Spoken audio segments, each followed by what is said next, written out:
Երգիչ Անդրեի շուրջ ստեղծված իրավիճակը այս պահին համացանցի թիվ 1 քննարկման առարկան է դարձել, ու այս քննարկումների ֆոնին տարածվում է մի հարցազրույց, որը երգիչը տվել է դեռ տարիներ առաջ։ Այն ներկայացնում ենք ձեր ուշադրությանը։ Իմ փոխարեն շատ բաներ են որոշում, արդեն սովոր եմ այդ ամեն ինչին ու վաղուց կարելի է ասել արդեն 20 տարուց ավել։ Եթե այդպես եմ որոշել, որ ես ամուսնացել եմ ու այդպես են մտածում, թող այդպես լինի։ Ես որևէ մեկնաբանություն չեմ ուզում տալ այդ ամենի շուրջ, որովհետև կարծում եմ, այդ հարցերի պատասխանը տրվեց քեզ տերեմ տեսահոլովակում։ Բայց դրանից հետո էլ շարունակվեցին շնորհավորանքներ, երևի միշտ էլ հետաքրքիր է մարդու անձնականը, բայց ես կցանկանայի, որ իմ արվեստը ավելի շատ հետաքրքրեր մարդկանց։ Ուրախ եմ, որ իմ արվեստը իսկապես հետաքրքիր է այն հանդիսատեսին, որը 20 տարի շարունակ իմ կողքին է։ Նրանք, ովքեր ինձ այս տարիների ընթացքում հասցրել են ճանաչել, վստահ եմ գիտեն, որ ես երբևիցե իմ անձնական կյանքն ու հարաբերությունները չեմ սիրելի ցույց դնել հանրությանը։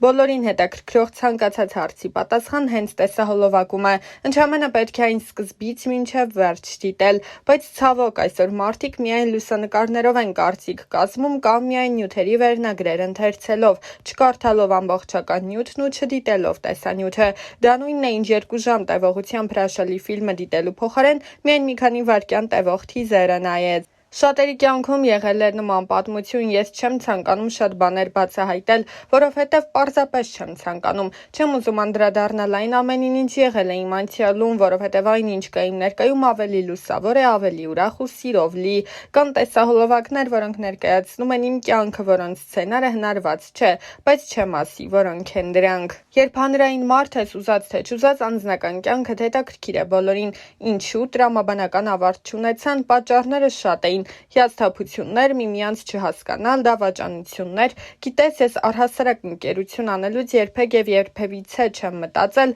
որ դա պարտադիր պետք է տրամաբանական շարունակություն ունենա վերածվի ամուսնության։ Ամուսնությունը շատ լուրջ որոշում է։ Կարծում եմ, դա ավելի շատ որոշում է, քան զգացմունք։ Երևի միշտ երկկողմանի պատրաստ չեն եղել այդ ամենին։ Այո, իմ սիրտն էլ են շատ կոտրել, բայց ավելի ճիշտ կլինի ասել այն ոչ թե կոտրված է եղել, այլ հիասթափված։ Եղել է շրջան, որ դադարել էի հավատալ անկեղծ սիրուն, թեև շատ գեղեցիկ երգեր էի երգում սիրո մասին, բայց ինքս չէի հավատում սիրուն։ Բայց իհարկե, եթե մի բան մեկ անգամ չի ստացվում, չի նշանակում, որ պետք է դադարել հավատալ։ Այսօր կարծես թե հատկապես անձնական կյանքում բոլորն ավելի էգոիստ են դարձել, ավելի շատ իրենք իրենց մասին են մտածում։ Ես կարծում եմ, եթե անձնական կյանքի մասին է խոսքը 1+1 հավասար է ոչ թե 2-ի, այլ 1+1 հավասար է 1-ի, որովհետև 2 հոգի պետք է 1 դառնան, մի ամբողջություն, ոչ թե ամեն մեկը փորձի իր սկզբունքները առաջ տանել։ Զիջումներն այսօր մոռացվել են։ Հիասթափություններ շատ են եղել, բայց երբևիցե չեմ չարացել։ Չեմ հիշում նման դեպք, որ ես իմ չստացված անձնական պատմության ավարտին տրագեդիա սարքեի մեկի համար։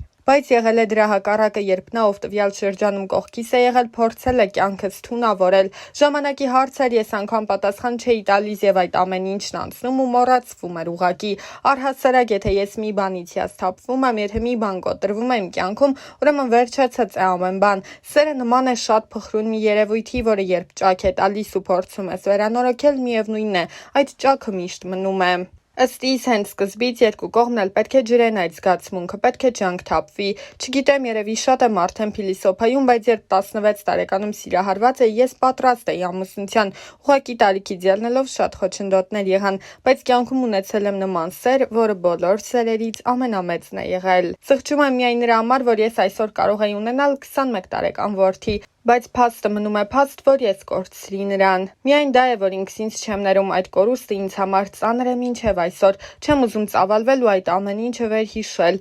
1998 թվականներ, ինձ ցավ է պատճառում այդ հիշողությունը, ինձ ցավ է պատճառում, որ նա այսօր չկա։ Ուղղակի չեմ ուզում շարունակել այս թեմայով խոսել, բայց այն միտքը, որ նա կարող էր լինել իմ կյանքում, բայց չկա, իհարկե սղճում եմ շատ։ Այն ժամանակ երկուսս էլ ունեինք մեր կյանքը, մեր նպատակները։ Չեմ ուզում ասել, որ ամեն ինչ փուչ էր, բայց ամեն դեպքում ես իմ ներսում այդ պակասը զգում եմ, նշել էր Անդրեն։ Հիշեցնենք, որ ավելի վաղ Անի Օհանյանը գրել էր. Իմ ճանապարհը լի էր վախերով ու պայքարով։ Ես սիրում էի այն մարդուն, ով հմայեց ինձ, բայց ջենթլմենի գեղեցիկ դիմակի հետևում սարսափելիներ թաքնված։ Սկզբում ամբողջ ժողովրդի աչքի առաջ ծնվեց հեքիաթը։ Դուք հավատացիք նրան այնպես, ինչպես ես։ Շուտով աշխարհը սկսեց փլուզվել։ Իմ ամեն օրը սկսվում էր տագնապով ու անհանգստությունով։ Այսօր նա չար կլինի, թե բարի, նորից կվիրավորի, կհարվածի, թե կրկին սպառնալու է, որ կզրկի երեխայից։ Ես կարծում էի, որ կարող եմ փրկել ընտանիքը եւ փոխել նրան դեպի լավը,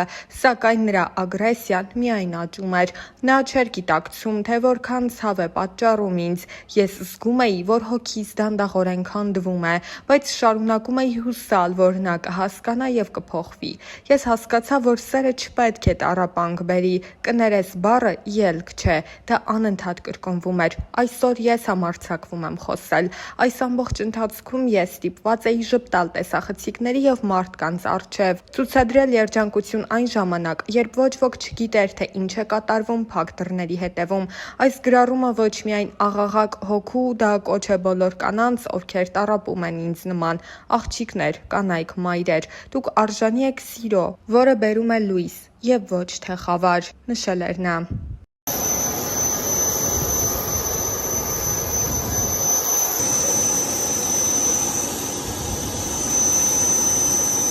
While you close up this door just a few minutes, I'm going to give you some information until then, please.